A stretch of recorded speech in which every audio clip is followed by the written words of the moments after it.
వల్లి భద్రావతి ఫోన్లో వీడియోని డిలీట్ చేసిన నర్మదా ధీరజ్ వీళ్ళిద్దరు ఫోన్లో వీడియో డిలీట్ చేస్తే మరి భాగ్యం ఫోన్లో వీడియో ఉంటుంది కదా, అసలైన వీడియో. మరి దాన్ని చూపించి వీళ్ళు గొడవ చేయొచ్చు కదా అని మీ ఉద్దేశం కదా. కానీ దీనికి కూడా ట్విస్ట్ ఉంది. భాగ్యం ఫోన్లో ఉన్న వీడియో కూడా వీళ్ళకి కనిపించదు. అసలు ఈ ట్విస్ట్ ఎలా జరగబోతుందనేది చివరి వరకు స్కిప్ చేయకుండా చూసేయండి. వీడియో నచ్చితే తప్పకుండా లైక్ చేయడం మాత్రం మర్చిపోకండి. వల్లి అయితే ఆనందపడుతున్న వేదవతిని చూసి, మరి కొద్దిసేపట్లో ఈ పార్టీ పూర్తయిన తర్వాత మా అత్తగారికి ఏడుపు తప్ప అస్సలు కూడా నవ్వు అనేది ముఖం మీద ఉండదు. తన పుట్టింటిని చూసి మురిసిపోతున్న ఈ ప్రేమ, దీనికి కూడా ముఖం మీద ఆనందం ఉండదు. నా భర్తని నాకు దూరం చేసి నన్ను పక్కన పెట్టి మనిషిగా కూడా చూడకుండా నన్ను బాధ పెట్టిన ప్రతి ఒక్కరి కళ్ళల్లో ఈరోజు నేను నీళ్లు చూడబోతున్నాను. ప్రతి ఒక్కరూ కూడా ఏడుస్తూనే ఉంటారు అని వల్లి అయితే సుకన్యతో చెప్తూ ఉంటుంది. తరువాత ఇక వేదవతి ప్రేమకి భద్రావతి కరుగుతుంది. కానీ రామరాజు లాంటి పనివాణ్ణి పెళ్లి చేసుకొని శాశ్వతంగా దూరం అయిపోయావే అంటూ ఇక తను కూడా బాధపడుతూ ఉంటుంది. ఇంకా సేనాపతి విషయానికి వస్తే తన అహంకారం మాత్రం సేనాపతి చూపిస్తూనే ఉంటాడు. ఈ పనోడు ముందు నేను కాఫీ తాగడమా జ్యూస్ తాగడమా అంటూ గొప్పగా మాట్లాడుతూ ఉంటాడు. ఆ మాటలు విని ధీరజ్కి, సాగర్కి, చందుకు కూడా చాలా కోపం వస్తుంది. ఇంటికి వచ్చిన అతిథుల్ని మనం అతిథుల్లాగా గౌరవించి పంపించాలి. వాళ్ళ బుద్ధి ఎలా ఉన్నా మనం మాత్రం మర్యాదగా చూసుకోవాలి అని రామరాజు వాళ్ళ ముగ్గురికి కూడా చెప్తూ ఉంటాడు. అప్పుడు ఇక అంటూ ఉంటాడు ధీరజ్ అయితే, ఇలాంటి వాళ్ళని మెడలు వంచి అతిథిగా మనం గౌరవించి పంపించాలి అని ధీరజ్ చెప్తూ ఉంటాడు. ఇక సేనాపతి, రే కొంచెం సేపట్లో నీ మెడలు నేను వంచుతాన్రా. మా అక్క అంత ఈజీగా వీడు చేసిన ద్రోహాన్ని మర్చిపోయి ఈ కుటుంబాన్ని కలుపుకోవాలని వచ్చిందనుకుంటున్నారా? మీకు ఉంది అసలు సినిమా ముందు అని సేనాపతి మనసులో అనుకుంటూ ఉంటాడు. తర్వాత ఇక అంటూ ఉంటుంది వేదవతి అయితే నర్మదతో, నర్మదా ఈరోజు నాకు చాలా ఆనందంగా ఉంది అని చెప్తూ ఉంటే, మీ ముఖంలోని మీ మాటల్లోని తెలిసిపోతుంది అత్తయ్య అని నర్మద అయితే అంటూ ఉంటుంది. ఇంతలో సుకన్య వల్లి దూరంగా నిలబడి ఉంటారు. చూసారా మీ పెద్ద కోడలు తనని దేనికి ముందుకి పిలవడం లేదని ఫీల్ అవుతుంది. ఇక తను చేసిన తప్పుని కూడా మన్నించి మీరు తనని కూడా ప్రేమగా చూసుకోండి అని అడుగుతూ ఉంటుంది నర్మద. లేదు నర్మదా, తను చేసిన ద్రోహం మాత్రం నేను మర్చిపోలేను. కోడలుగా ఇంట్లో అడుగుపెట్టి తను నమ్మక ద్రోహం చేసింది. నా నమ్మక ద్రోహాన్ని నేను మర్చిపోలేను. మా అక్క చేసిన తప్పు ఏమీ లేదు. నేను చేసిన తప్పు వల్ల వాళ్ళు నా మీద పగని పెంచుకున్నారు అంతే తప్ప ఇలా నమ్మక ద్రోహాలు వాళ్ళు చేయలేదు అని చెప్తూ ఉంటుంది వేదవతి. వేదవతి అలా అన్న తర్వాత అప్పుడు ఇక వల్లి కంటతడి పెట్టుకుంటున్నట్టు నటిస్తూ ఇక అక్కడి నుంచి వెళ్ళిపోతుంది. సుకన్య కూడా అక్కడి నుంచి పక్కకి వెళ్ళిపోతుంది. ఇదంతా చూసిన నర్మద, పాపం వల్లి అక్క చాలా బాధపడుతున్నట్టుంది, తనని ఎలాగైనా ఓదారుద్దాము అని అనుకుంటూ ఉంటుంది నర్మద. ఇంతలో ఇక భాగ్యం అయితే ఫోన్లో ఉన్న వీడియోని చూస్తూ ఉంటుంది. ఏవయ్యా, ఈ వీడియో ఇప్పుడు రామరాజు ఇంట్లో రాబోతుంది. వాళ్ళ ఇంట్లో సునామీ రాబోతుంది. ఆ సునామీలో ప్రతి ఒక్కరూ కొట్టుకుపోతారు అని అంటూ ఉంటే, అవునే భాగ్యం, ఇదిగో ఈ బకెట్లో నీళ్ళున్నాయి చూడు, దీంట్లో కొట్టుకుపోయినట్టు ఈ బకెట్లో ఎలా కొట్టుకుపోతారంటే ఇంకో నీళ్ళు ఇలాగ అంటానే ఉంటాయి అంటూ నీళ్ళు అయితే చిమ్ముతూ ఉంటాడు. అలా నీళ్ళు అయితే బకెట్లో నీళ్ళు కదుపుతూ ఉండగా ఇంతలో భాగ్యం చేతికి ఆనందరావు చెయ్యి తగిలి వెంటనే ఫోను ఆ బకెట్ నీళ్ళలో పడిపోతుంది. ఇక బకెట్లో నీళ్ళలో ఫోన్ పడిపోయేసరికి ఒక్కసారే భాగ్యం షాక్ అయిపోతూ ఉంటుంది. షాక్ అయిపోతాం, నీకు అసలు బుర్ర పనిచేయదా? నువ్వెక్కడ పనికి మాలవడవి దొరికావు నాకు? అయ్యయ్యో, బంగారం లాంటి ఫోను అమ్ముడు మనకి ఈ ఫోను కొనిచ్చింది. ఆ పాత డొక్కు ఫోను పక్కన పడేసి దీన్ని అపురూపంగా చూసుకుంటున్నాం. అందులోనూ దీంట్లో వీడియో కూడా ఉంది. ఇప్పుడు ఉందో అది ఏమైందో అని ఫోన్ అయితే ఇక స్విచ్ ఆఫ్ చేసి చూస్తారు. ఫోన్ అయితే పనిచేయదు, ఫోను ఆన్ కూడా అవ్వదు. అప్పుడు ఇక భయంతో నువ్వు ఒక పని చెయ్యు. ఇప్పుడు ఎలాగా? ఈ ఫోన్లో ఆ ప్రేమ వీడియో ఉండిపోయింది. ఆ ప్రేమ వీడియో అందరి ముందు చూపించే కదా ఇప్పుడు అమ్మడు అందరి సంగతి తేలుస్తానంది. ఇప్పుడు ఎలాగయ్యా అని అంటూ ఉంటే, నువ్వు బుర్ర లేకుండా ఆలోచిస్తావేంటి భాగ్యం? ఆల్రెడీ నువ్వు అమ్మడికి ఆ వీడియోని పంపించావు. అమ్ముడు ఆ ఫోన్లో ఆ వీడియో ఉంది అని అంటూ ఉంటే, అవును కదా, ఆ వీడియో నేను పంపించాను, అలాగే భద్రావతికి కూడా ఆ వీడియో పంపించానని అమ్మడు చెప్పింది కదా, ఇంకెందుకు నేను భయపడతాం అని అనుకుంటాం. ఒక్కసారి అమ్మడికి ఫోన్ చేయి, అక్కడ సిచ్యువేషన్ ఎలా ఉందో తెలుస్తుందని ఆనందరావు అయితే ఫోన్ చేయమంటాడు. అప్పుడు ఇక ఫోన్ చేస్తుంది. ఇక భాగ్యం ఫోన్ చేయడంతో ఇక ఫోన్ చేసిన తర్వాత అప్పుడే ఇక వల్లి ఫోన్ లిఫ్ట్ చేస్తుంది. ఏంటి అమ్మడు, ఏం జరుగుతుంది అక్కడ అని అంటూ ఉంటే, కథ క్లైమాక్స్కి రావాలి కదమ్మా, ప్రస్తుతానికి అందరూ కూడా హ్యాపీగా ఉన్నారు, నవ్వుతూ చాలా సంతోషంగా ఉన్నారు. పాపం వాళ్ళకి ఇదే చివరి నవ్వులని తెలియదు కదా, రెండు కుటుంబాలు కలిసిపోయాయని సంబరపడిపోతున్నారు అని వల్లి అయితే అంటుంది. ఇంతలో వల్లి గురించి వచ్చిన నర్మద ఇక వల్లి మాటలు విని అక్కడే ఆగిపోతుంది. ఇక వల్లి మాటలు విని ఆగిపోయి, ఇదేంటి ఇలా మాట్లాడుతుంది వల్లి అని అనుకుంటూ ఉంటుంది. అప్పుడు ఇక వల్లి అంటూ ఉంటుంది, ఆ ప్రేమ ధీరజు ఇద్దరూ ప్రేమించుకొని పెళ్లి చేసుకోలేదని ఆ ధీరజుగాడు ప్రేమ మెడలో బలవంతంగా తాళి కట్టి, అలాగే మీ మీద కుటుంబం మీద పగ తీర్చుకోవడానికి తన కొడుకు చేత బలవంతంగా ప్రేమ మెడలో తాళి కట్టించింది మీ చెల్లి అని ఆ భద్రావతిని రెచ్చగొట్టాను. నేను చూపించిన వీడియోతో ఆ భద్రావతి వాళ్ళ చెల్లి మీద పగని పెంచుకొని ఇప్పుడు వాళ్ళమ్మ పుట్టినరోజు వంక పెట్టుకొని ఈ కుటుంబానికి షాక్ ఇవ్వడానికి ఈ కుటుంబంతో కలిసిపోయినట్టు నటించుతూ ఇక్కడికి వచ్చారు. అబ్బో, వాళ్ళు కూడా ఆస్కార్ లెవెల్లో నటిస్తున్నారులే అని అంటూ ఉంటుంది. అప్పుడు ఇంకా వల్లి ఇక ఆ విషయాలన్నీ తెలుసుకొని షాక్ అయిపోతూ ఉంటుంది నర్మద. ఇక షాక్ అయిపోతూ, అంటే వీళ్ళు ఇది ఇప్పుడంతా చేసిందంతా నాటకం అన్నమాట, ధీరజ్ ముందు నుంచి అంటూనే ఉన్నాడు అని వెంటనే ధీరజ్ చెప్తుంది. ధీరజ్ని పిలిచి నర్మద, ఇక ధీరజ్ అయితే, నేను ముందు నుంచి అనుకుంటున్నానే ఉన్నాను వదిన, వీళ్ళు ఇంతలో మారిపోయి మన ఇంటికి ఇంత ఆనందంగా వచ్చారంటే వెనకాల ఏదో పెను ప్రమాదం పొంచి ఉందని నా మనసు కీడుస్తూనే ఉంది. కానీ ఈ విషయం ప్రేమకి తెలియలేదు, ప్రేమ కూడా వాళ్ళు నిజంగానే వచ్చారేమో అనుకుంటుంది అని అంటూ ఉంటాడు ధీరజ్. అసలు వల్లి ఫోన్లో ఉన్న వీడియో ఏంటో తెలుసుకోవాలి ధీరజ్, భద్రావతి ఫోన్లో కూడా వీడియో ఉందని చెప్తుంది. ఇప్పుడు వాళ్ళమ్మేమో ఆ ఫోన్ని నీళ్ళల్లో పడేసిందంట, వాళ్ళమ్మ ఫోన్లో ఆ వీడియో ఉండడానికి ఛాన్స్ ఉండదు. వీళ్ళిద్దరు ఫోన్లో ఉన్న వీడియోని డిలీట్ చేస్తేనే కానీ, ఒకవేళ వాళ్ళు వీడియో చూపించి అందరి ముందు నిజాన్ని బయటపెట్టి మీ ఇద్దరిని నిలదీయాలని విడదీయాలని చూస్తున్నారు.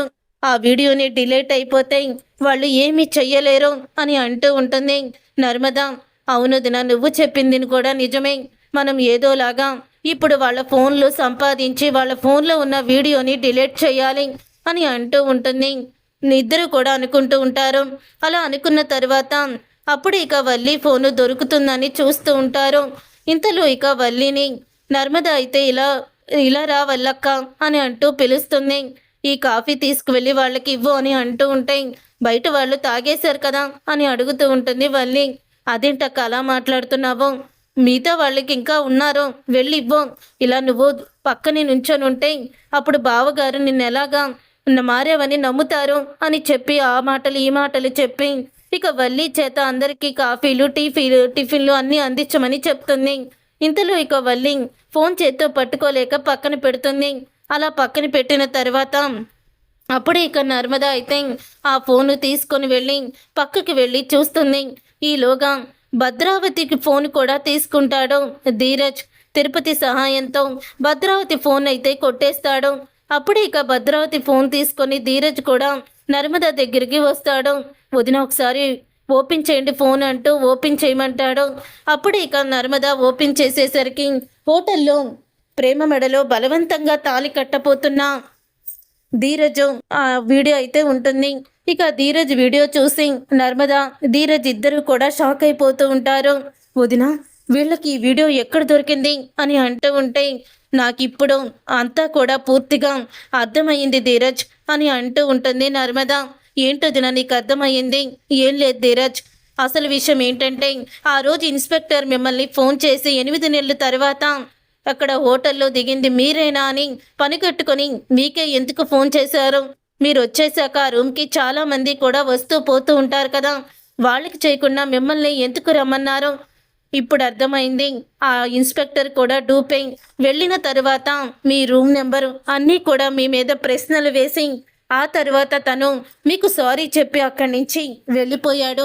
మీ రూమ్ నెంబర్ ఎంత ఏంటి అని అసలు అయితే ఫోన్లోనే అడిగేసేవాడు కదా, మరి ఎందుకు తను ముందు అడగకుండా తర్వాత అడిగి మిమ్మల్ని ఇబ్బంది పెట్టాడు? మీరు అక్కడికి వచ్చిన తర్వాత మిమ్మల్ని ఎందుకు క్వశ్చన్ల మీద క్వశ్చన్లు వేశాడు అని నర్మద అయితే అంటుంది. అవును వదిన, ఇప్పుడు నువ్వు చెప్తూ ఉంటే నాకు కూడా అనుమానం వస్తూ ఉంది, ఇది నిజమే అని అంటూ ఉంటాడు ధీరజ్. అంటే వల్లి వదినే ఇదంతా చేసిందా? అవును, వల్లి మన కుటుంబం మీద పగ తీర్చుకోవడానికి తను ఇదంతా చేసింది. కావాలని తను నాటకం ఆడుతుంది. మారిపోయినట్టు తను మారలేదు. ఈ కుటుంబం మీద పగ తీర్చుకోవాలని తను అనుకుంటుంది అని అంటూ ఉంటే అప్పుడే అవును వదిన, ముందు ఈ వీడియోని డిలీట్ చేసేద్దాము అని ఇద్దరు ఫోన్లో ఉన్న వీడియోల్ని డిలీట్ చేస్తారు. ఇప్పుడు వాళ్ళు మనల్ని రివర్స్ అయ్యి అడిగినా కూడా మనకేమీ తెలియనట్టే మనం ఉందాము అని చెప్తూ ఉంటే అవును, నువ్వు చెప్పింది కూడా నిజమే ధీరజ్ అని అంటూ ఉంటుంది. అప్పుడే ఇంకా నర్మద సరే వదిన, ఈ ఫోన్లు ఎవరి ఫోన్లు అక్కడ పెట్టేద్దాం పదా అని ఎవరి ఫోన్లు వాళ్ళే పెట్టేస్తారు. అలా పెట్టేసిన తర్వాత అప్పుడే ఇంకా పుట్టినరోజు పార్టీ అయితే అయిపోతుంది. ఇక శారదాంబ చేత కేక్ కూడా కట్ చేయిస్తారు. అలా కట్ చేయించిన తర్వాత అప్పుడే ఇక భద్రావతి ప్రేమ పద మన ఇంటికి వెళ్దాము అని అడుగుతూ ఉంటుంది. అదేంటి మన ఇంటికి ఏంటి అత్తయ్య అని అడుగుతూ ఉంటే నువ్వు ఈ ఇంటి కోడలివి కాదు కదా అని అనగాల్ని నేను ఇంటి కోడల్ని కాకపోవడం ఏంటి? ఈ ధీరజ్ గాడు నిన్ను బలవంతంగా పెళ్లి చేసుకున్నాడు. మరి అలాంటప్పుడు నువ్వు ఇంటి కోడలివి ఎలా అవుతావు? నీకు ఇష్టం లేని పెళ్లి చేసుకొని నువ్వెలాగవుతావు అని అంటూ ఉంటే ఆ మాట విని ఒక్కసారి షాక్ అయిపోతూ ఉంటుంది ప్రేమ. నేను ఇష్టం లేకుండా పెళ్లి చేసుకోవడం ఏంటత్తయ్య? నేను అలాగేమీ చెయ్యలేదు. మేమిద్దరం ఇష్టపూర్వకంగానే పెళ్లి చేసుకున్నాము. ఎవరు చెప్పారు మీకు ఇదంతా అని అడుగుతూ ఉంటుంది ప్రేమ. అవును, మేమిద్దరం ప్రేమించు పెళ్లి చేసుకున్నామని మేము చెప్పాం కదా, మళ్ళీ అలా మాట్లాడతారేంటి అని అనగానే నాకు తెలుసు మీరు ఇలాగే మాట బుకాయిస్తారని నాకు తెలుసు. అందుకని నా ప్రూఫ్స్తో నేను వచ్చాను, సాక్ష్యాలు తీసుకుని వచ్చాను అని అంటూ ఉంటుంది భద్రావతి. అంటే ఈ పుట్టినరోజుకి నువ్వు ఒప్పుకుంది కేవలం ఇదంతా చేయడానికా అని అడుగుతూ ఉంటుంది శారదాంబ. అవునమ్మా, లేకపోతే మన కుటుంబానికి అన్యాయం చేసి ఈ పనుడితో వెళ్ళిపోయి మన ఇంటి పరువు తీసిన ఈ వేదవతిని నేనెందుకు క్షమిస్తాను? ఈ పనుడింటికి నేనెందుకు వస్తాను మనసు చంపుకొని? నా మేనగోడల విషయంలో నీ చిన్న కూతురు వేదవతి చేసిన మోసాన్ని బయట పెట్టడానికి నేను ఇక్కడికి వచ్చాను అని అంటూ ఉంటే ఆ మాట విని ఒక్కసారి షాక్ అయిపోతూ ఉంటారు అందరూ కూడా. ఇక షాక్ అయిపోతూ ఏంటక్క నువ్వు చెప్పేది? నేనేంటి ప్రేమ విషయంలో మిమ్మల్ని మోసం చేయడం ఏంటి? అసలు ఇదంతా మీకు ఎవరు చెప్పారు అని అడుగుతూ ఉంటుంది వేదవతి. వాళ్ళిద్దరూ ప్రేమించి పెళ్లి చేసుకున్నారు అని అంటూ ఉంటే ఏంటి ప్రేమించి వాళ్ళిద్దరూ పెళ్లి చేసుకున్నారంటే నేను నమ్మేస్తాననుకుంటున్నావా? నేను చెప్పాను కదా నా దగ్గర సాక్ష్యం ఉందని అని అనగాల్ని అప్పుడే ఇక ఆ మాట విని ఒక్కసారి సరే సాక్ష్యం ఏంటో చూపించండి, సాక్ష్యం చూపించిన తర్వాతే అప్పుడు మాట్లాడుకుందాం అని నర్మద అంటుంది. అలాగే ధీరజ్ కూడా అవును, మీరు మా ఇద్దరి పెళ్ళి బలవంతంగా జరిగింది అని మీరు రుజువులు చూపిస్తేనే మేం కూడా ఒప్పుకుంటాము అని అంటూ ఉంటాడు ధీరజ్. అప్పుడు ఇంకా వెంటనే భద్రావతి ఫోన్ తీసుకొని ఇక వీడియోనైతే చూస్తుంది. దాంట్లో వీడియో అయితే ఉండదు. ఏమైందక్క అని అడుగుతూ ఉంటాడు సేనాపతి. సేనా, దీంట్లో ఉన్న వీడియో డిలీట్ అయిపోయిందిరా అని అంటూ ఉంటుంది. అప్పుడే భద్రావతి ఒక్కసారి వల్లి షాక్ అయిపోతూ ఉంటుంది. ఇక వల్లి షాక్ అయిపోతూ ఏంటి వీడియో డిలీట్ అయిపోయిందా అంటూ వల్లి స్టన్ అయిపోతూ ఉంటుంది. అప్పుడే ఇక సేనాపతి హే వల్లి, నీ ఫోన్లోనే కదా వీడియో ఉంది, చూపించు అని అంటూ ఉంటాడు సేనాపతి. వల్లి ఫోన్లో వీడియో ఉండడం ఏంటి అని అడుగుతూ ఉంటాడు అక్కడే ఉన్న చందు. నీ భార్య ఆ రోజు అర్ధరాత్రి మా ఇంటికి వచ్చి నాకు దగ్గర ఫోన్ తీసుకుంది, ఫోన్లో వీడియో చూపించి ఇలాగా గొడవ చేయమని ప్లాన్ చెప్పింది కూడా నీ భార్య అని నిజాన్ని బయట పెట్టేస్తుంది భద్రావతి. ఒక్కసారి ఆ మాట విని చందు షాక్ అయిపోతూ ఉంటాడు. ఇక చందు షాక్ అయిపోతూ ఏంటి ఇదంతా నిజమేనా అని అడుగుతూ ఉంటే, అది కాదు బా, వీళ్ళు కావాలని వీళ్ళు నా మీద నిందలు వేస్తున్నారు అని అంటూ ఉంటే, అప్పుడే ఇక ఆ మాట విని, ఏంటి నీ మీద నిందలు వేస్తున్నామా?